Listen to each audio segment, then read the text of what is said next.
এজন্য আল্লাহ ওয়ালাদের সহবতে থাকলে, আল্লাহ ওয়ালাদের কাছে ওঠা বসা করলে ইলম পাওয়া যায়। কোনো অহংকারী পীরের দরবারে গেলে ইলম পাওয়া যায় না।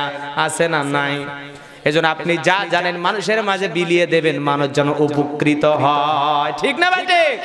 আমার ভাইয়েরা, এই জামানাতে এই পৃথিবীর জমিনে অসংখ্য আল্লাহ ওয়ালাদের মাধ্যমে মানুষ ইসলাম পেয়েছে, কোরআন পেয়েছে।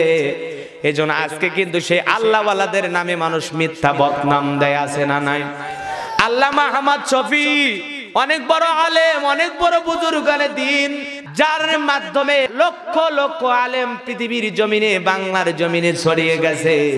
সেই আহমদ শফীর নামে তিনি যে বক্তব্য দিয়েছেন, তিনি 40 মিনিটের মতো বক্তব্য, তার সেই বক্তব্যকে কাটছাট করে 5-7 সেকেন্ড বানায়া মিথ্যা একটা অপবাদ দেওয়া হচ্ছে। তিনি নাকি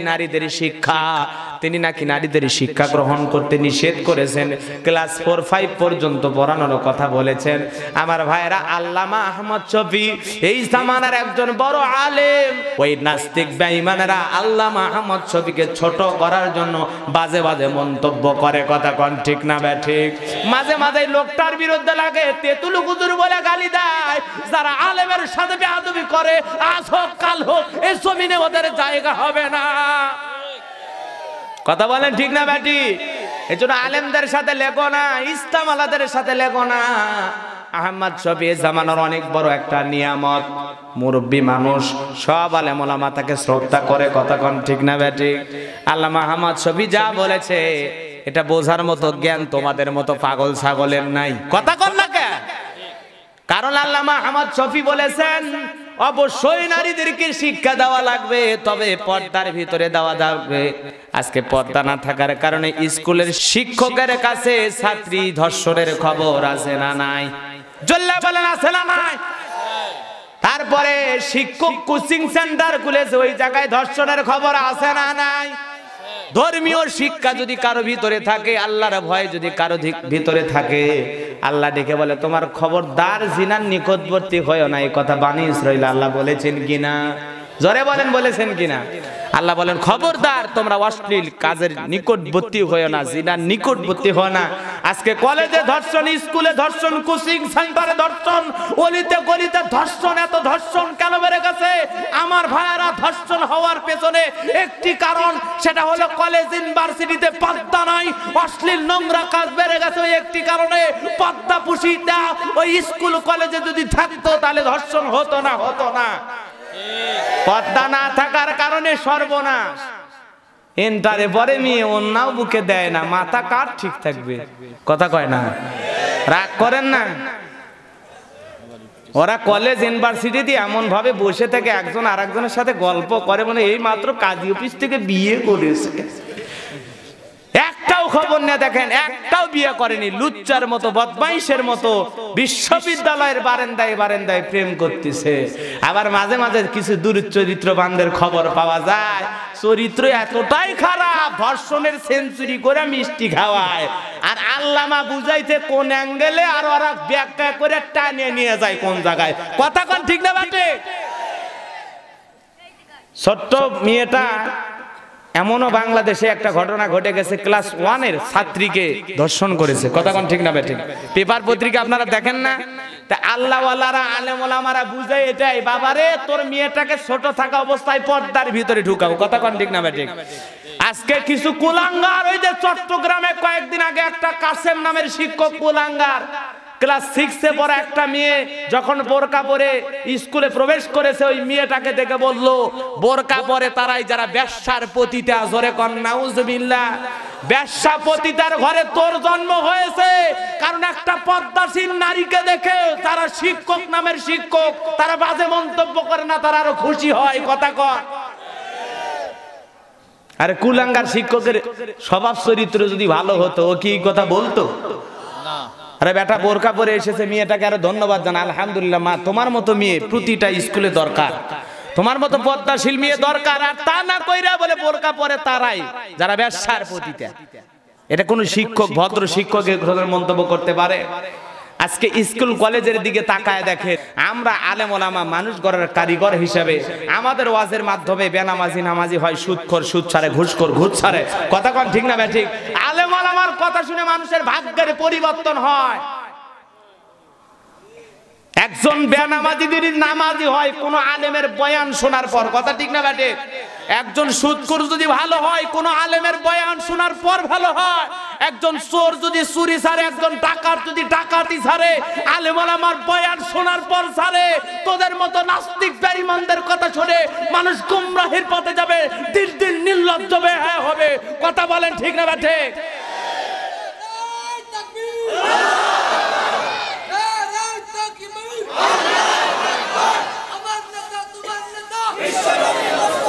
আল্লাহ আপনাদের নেক হায়াত দান করুন, আমিন বলেন। এজন্য আল্লামা আহমদ শফি মাঝে মাঝে মানুষদেরকে বুঝায় নারীরা পর্দায় থাকবে। তেঁতুলের সাথে উনি তুলনা দিয়ে এমনি বলেন নাই যে একটা বেপর্দা নারী যদি চোখের সামনে চলে যায়, পুরুষ মানুষ তার মনের মধ্যে অনেক কিছু বলবে। কথা কন না কায়? আর তুমি যদি হিজড়া হও তাহলে কিছুই হবে না তোমার, কারণ ও যা তুমিও তাই। কথা কন ঠিক না বেটি?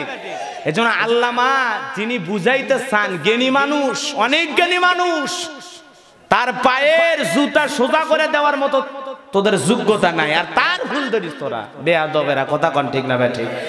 কাটসাট কইরে মিডিয়াতে আলেম ওলামার বদনাম, শুধু আহমেদ শফি হুজুরের না, আজকে ভালো ভালো আলেম ওলামার ওয়াজগুলো কেটে সেটে আজকে বিকৃতি করা হচ্ছে। কথা বলেন ঠিক না ঠিক? এ দ্বারা আলেম ওলামাদেরকে ভুল বুঝানো হচ্ছে। কোন জাতির মানুষ আলেম ওলামার 2-3 মিনিটের বক্তব্য শুনে ভুল বুঝবেন না, কারণ এগুলো মিডিয়ার ষড়যন্ত্র, এগুলো তথ্য সন্ত্রাস। কথা বলেন ঠিক না ঠিক? এজন্য এগুলো দেখে আলেম ওলামাকে ভুল বোঝানো যাবে না। 2-2.5 ঘন্টার বক্তৃতা 2 মিনিট 3 মিনিট কেটে সেটা ইউটিউব ইন্টারনেটে যারা দেয়, তার মানে বোঝাই যায় এর ভিতরে কিছু না কিছু ষড়যন্ত্র আছে। কথা কোন ঠিক না ঠিক? বিদায় আলেম ওলামাকে ভুল বুঝবেন না। কষ্ট পেলেন মনে হয়? একজন আলেম হিসেবে আর একজন আলেমের সম্মানে দুটি কথা বললাম। যারা বোঝার তারা বুঝেছে, আর যারা বুঝবে না তারা কিয়ামত হয়ে গেলেও বুঝবে না। কথা কোন ঠিক না ঠিক? আমার ভাইয়েরা, লম্বা বক্তৃতা হবে না বাজান। এজন্য বাংলার জমিনে আলেম ওলামাদের মাধ্যমে মানুষ কিন্তু সুদ থেকে ফিরে এসেছে, ঘুষ থেকে ফিরে এসেছে, নামাজের দিকে এসেছে, পিতা মাতার খেদমত করেছে। আল্লাহওয়ালাদের বয়ান শোনার পর মানুষের জীবনের পরিবর্তন হয়। কথা বলেন ঠিক না ঠিক? আমার ভাইয়েরা, চরমনায়ের পীর সাহেব আল্লামা মহরুম ইসহাক রহমতুল্লাহ আলাইহি, আমার ভাইয়েরা, তারপরে যিনি শায়েখ ছিলেন বন্ধুগণ আমার, তাদের জীবনের দিকগুলো তালাশ করে দেখেন। একজন ডাকাত, আমার ভাইয়েরা, একজন ডাকাত চরমনায়ের মাহফিলে গিয়েছিল। ওই ডাকাতের বয়ান শোনা, বয়ান যখন পীর সাহেব হুজুর করতেছে, বয়ান হলো জাহান্নামের আগুনের ভয়, কবরের আযাবের ভয়। এই বয়ান শোনার পর যেই লোকটা ডাকাত ছিল, জাহান্নামের আগুনের বয়ান যখন করেছে, হুজুরের বয়ান শোনার পর ডাকাত ব্যক্তি সেন্স হারিয়ে ফেলেছে, বেহুশ হয়ে পড়ে গেছে। আমার ভাইয়েরা, জাহান্নামের বয়ান যখন করতেছে, কারণ জাহান্নাম বড় কঠিন জায়গা, জাহান্নামের ভিতরে 1 ইঞ্চি জায়গা নাই, যেই জায়গার ভিতরে আগুন নাই। বাজান গো, ওই জাহান্নামের ভিতরে একবার যারা যাবে, পুরো দেহটা কয়লার মতো কালো হবে। একটা ময়দান আছে, বিশাল আগুনের ময়দান। ওই ময়দানের ভিতরে জাহান্নামীদেরকে এমন ভাবে শাস্তি দেওয়া হবে বাজান, একজন জাহান্নামের ভিতরে জ্বলতে জ্বলতে কয়লার মতো কালো হয়ে যাবে। কত বছর যে জাহান্নামের আগুনে জ্বলবে গো, কোনো ক্যালকুলেটর দিয়া হিসাব করা যাবে না। ওই জাহান্নামের আগুনে মানুষ জ্বলতে জ্বলতে পুরো চেহারা হয়ে যাবে অন্ধকার রাত্রির মতো কালো, কয়লার মতো কালো চেহারা। ওই জাহান্নামের ভিতরে 1 ইঞ্চি জায়গাও নাই, যেই জায়গার ভিতরে আগুন নাই। দুনিয়াতে আগুনের তেজ দিয়েছে আল্লাহ 1%, আর জাহান্নামের আগুনের পার্সেন্ট হলো 70। এর চাইতে 70 গুণ বেশি জ্বালা যন্ত্রণাদায়ক। আগুনে হাজার হাজার বছর জ্বালায় আল্লাহ আগুনের কালার বানিয়ে দিছিল সাদা, এরপরে 1000 বছর জ্বালায় আগুনের কালার হয়েছিল লাল, এরপরে 1000 বছর জ্বালায় জাহান্নামের আগুনের কালার হয়ে গেছে একেবারে অন্ধকার রাত্রির মতো কালো। ওই জাহান্নামে যারা যাবে জ্বলতে জ্বলতে কষ্ট সহ্য করতে করতে প্রতিদিন প্রার্থনা করে বলবে মাওলা আর জাহান্নামের আগুন সহ্য করতে পারি না, দাও না মালিক দাও, আমাদেরকে একটু খাবার খাইতে দাও, আমরা একটু খাবার খাবো, যন্ত্রণা সহ্য হয় না।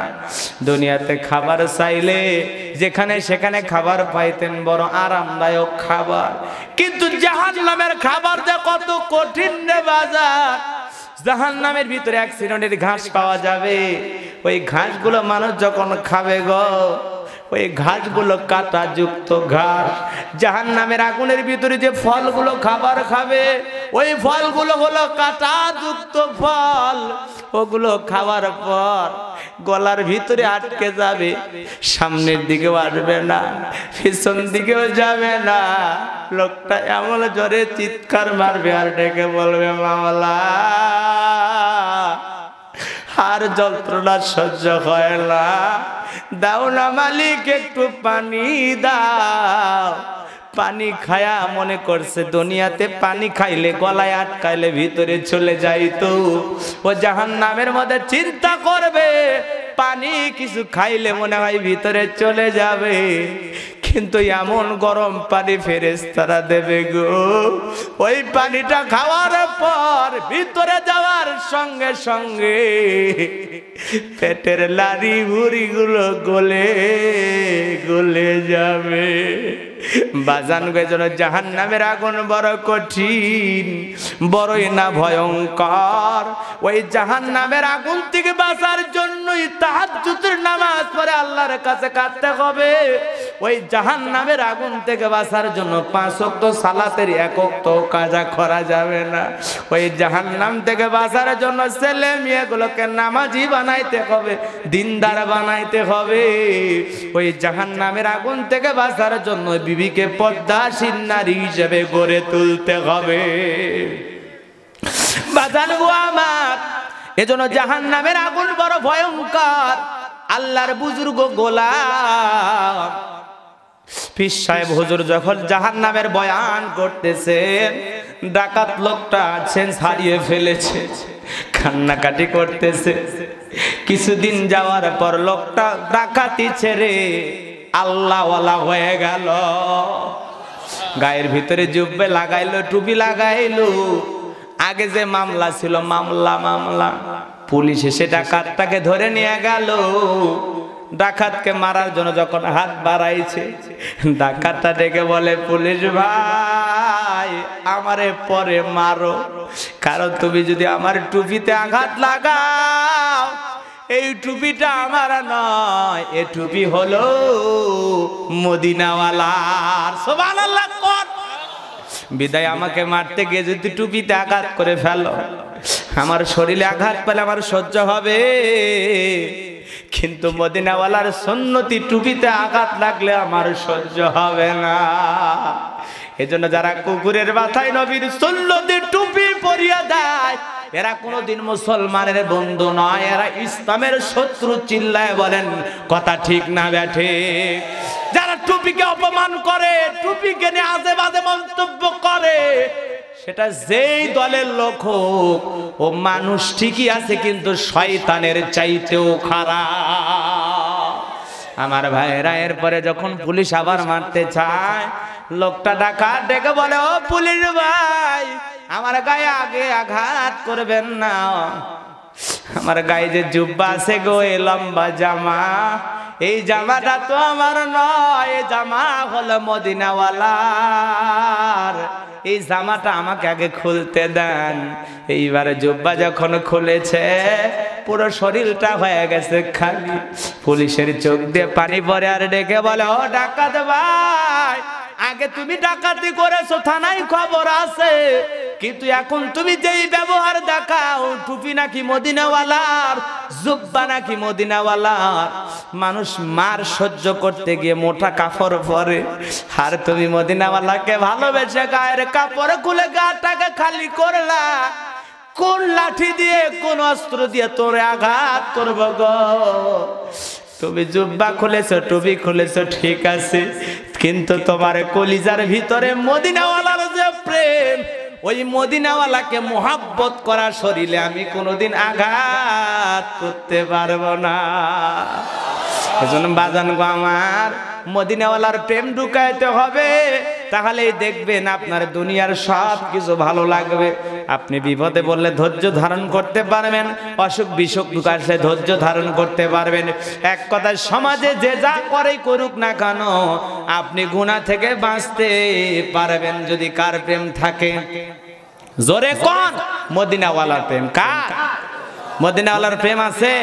জোরে বলেন আছে?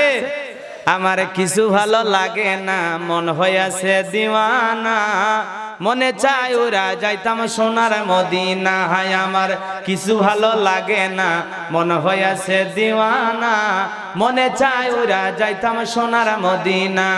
আমার যদি থাকতো পাখা উইরা গিয়া করতাম দেখা, আমার যদি থাকতো পাখা উইরা গিয়া করতাম দেখা, গরিব আমি নাই যে টাকা যাইতে পারলাম না। হায় আমার কিছু ভালো লাগে না, মন হইয়াছে দিওয়ানা, মনে চাই ওরা যাইতাম সোনার মদিনা। মক্কাতে হজ করিয়া মদিনায় যাও চলিয়া, মক্কাতে হজ করিয়া মদিনায় যাও চলিয়া, নবীজির জিয়ারতে গুনাহ থাকে না। হায় আমার কিছু ভালো লাগে না।